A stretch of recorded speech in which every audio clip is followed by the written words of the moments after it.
서재욱 변호사 전화 연결했는데 직접 이 내용 확인해 보겠습니다. 서 변호사님 안녕하십니까? 예, 안녕하세요.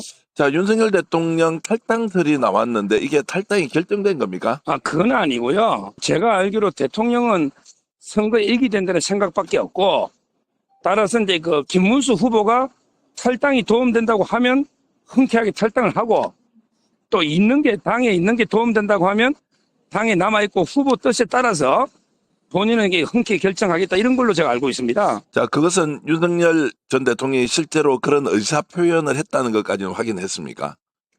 저는 제가 직접 들은 건 아니고, 간접적으로 특권을 통해서 이게 간접적으로 취재한 건데, 대통령은 하여튼 사심 없이 자기 굳이 당에 있어야 될 이유도 없고 굳이 탈당할 이유도 없는데 어느 게 도움이 될지 판단이 안 서니 지금 현재는 따라서 이제 당과 후보가 판단해서 탈당이 도움된다 싶으면 흔쾌히 탈당하고 섭섭한 게 없이, 그게 아니고 이제 당에 있는 게 오히려 도움된다, 탈당하면 또 친윤 지지층이 떨어져 나가니까 이러면 이게 당에 있고, 이런 입장으로 제가 들었습니다. 자, 그러면 그 측근이라는 분이 지금 용산 대통령실에 있는 아주 유력한 정치인을 지칭하는 건 맞죠?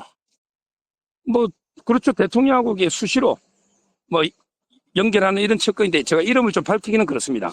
자, 그러면은 김문수 후보가 어떤 결정을 하느냐에 따라서 윤석열 대통령의 탈당 문제는 결정이 된다, 이렇게 이제 볼 수 있는 것인데, 김문수 후보는 지금 탈당 요구하는 것은 도리가 아니다라고 또 언론에 얘기를 했습니다. 그 부분 예. 어떻게 보십니까? 저는 지금으로서는 올바른 판단으로 봅니다. 지금 이제 바로 탈당했을 때는 이슈가 또 이게 윤 대통령 쪽으로 넘어가고, 지금 주인공은 김문수 후보인데 새로운 이게 이슈가 되면 선거에 도움이 안 되고요. 따라서 김문수 후보는 지금은 이게 탈당 요구를 안 하겠다, 이런 식으로 이게 그건 도리가 아니라고 했고, 그렇다면 저는 윤 대통령도 일단 당분간은 오히려 이제 좀 지켜보고 있지 않을까. 당이 요구하지 않는데 먼저 탈당하거나 이러지는 않을 걸로 보입니다. 그러면 대선 과정에서 서정욱 변호사가 볼 때는 윤석열 전 대통령이 탈당하는 것이 좋다 안 좋다, 개인적인 생각은 어떻습니까? 저는 지금으로서는 이제 출당은 도움이 안 될 걸로 저는 봅니다. 예. 왜냐하면 이게 옛날에 홍준표 후보가 박근혜 대통령을 출당했잖아요. 근데 그때 선거 차이가 많이 났거든요. 지금 물론 이게 언론이나 한동훈 측이나 안철수에서는 이제 무조건 이게 출당식에서 절연해야 된다, 이런 주장이 있긴 한데 아직도 윤 대통령을 지지하는 지지층이 많이 있어요. 제 말은 이게 지금 나가서 새로운 이게 분란을 일으키면 선거에 도움이 안 되고, 지금은 이 이슈는 덮어놓는 게 오히려 좋다 봅니다. 홍준표 후보가 원칙적으로 윤석열 전 대통령을 비판하고 미국으로 가면서 지지자들이 지금 이재명 후보 지지선을 하고 있습니까? 하고 있는데 이 부분은 어떻게 보십니까?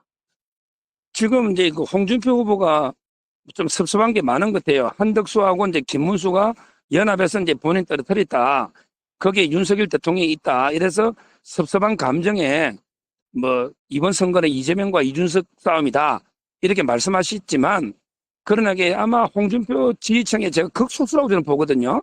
이병태 교수나 그다음에 홍사모나 이 조직이 압도적인 건 아닙니다. 따라서 일부 이재명 쪽으로 간 거는 사실이지만, 그러나 이게 아직도 홍준표 지지했던 상당수는 국민의힘 김문수 쪽에 남아있다고 저는 보고 있습니다. 오늘 대구에 이재명 후보가 갔는데 동성로에 5천 명 이상이 모였다고 이렇게 보도가 나오더라고요. 예. 대구 경북에서도 이재명 지지가 엄청 높아졌다고 하는데, 이제 대구 출신이지 않습니까? 예. 이런 분위기는 어떻게 평가하십니까? 그런데 2022년에도 대구에서 21% 나오고요. 네. 그다음에 경북에서 23%가 나왔을 겁니다. 그러니까 어느 정도 민주당 지지층의 20, 30%는 대구에도 있거든요. 따라서 이제 상당히 여러 당협에서 이제 사람들을 좀 당원들 동원하다 보면 저는 몇천 명 정도 넣었다 볼 수 있고, 이걸 가지고 압도적으로 이번에 30% 이상을 딴다든지 이런 건 어렵지 않을까. 오히려 지금도 이게 또 김문수 후보가 영천 출신의 경북 중고등학교 나왔거든요.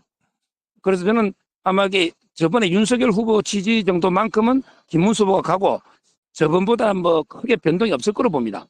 대선이 지금 국힘 중심으로 원팀을 이루면 이재명 후보하고 해볼만 하다, 이렇게 보십니까? 아니면 대선 이후에 이제 여러 가지 당권이나 이런 걸 놓고 지금 국민의힘 내부는 경합 중이다, 이렇게 보시나요? 지금 이제 오늘 한길 리서치하고 리얼미터만 보면 리얼미터의 20% 차이가 한길 리서치는 11% 차이로 줄었거든요. 따라서 저는 아무래도 그 체제 전쟁으로 우파 좌파 즉 보수 진보가 총력전을 펼치면 차이는 상당히 줄어들 수 있다. 다만 이제 그 이준석의 한 6, 7% 지금 열어놓는데 이게 변수인데 이준석하고 이게 마지막까지 단일화가 되면 박빙으로 갈 거고요. 그게 안 되면 조금 이게 불리한 건 사실이지만 지금 차이는 현저하게 줄어들 거다.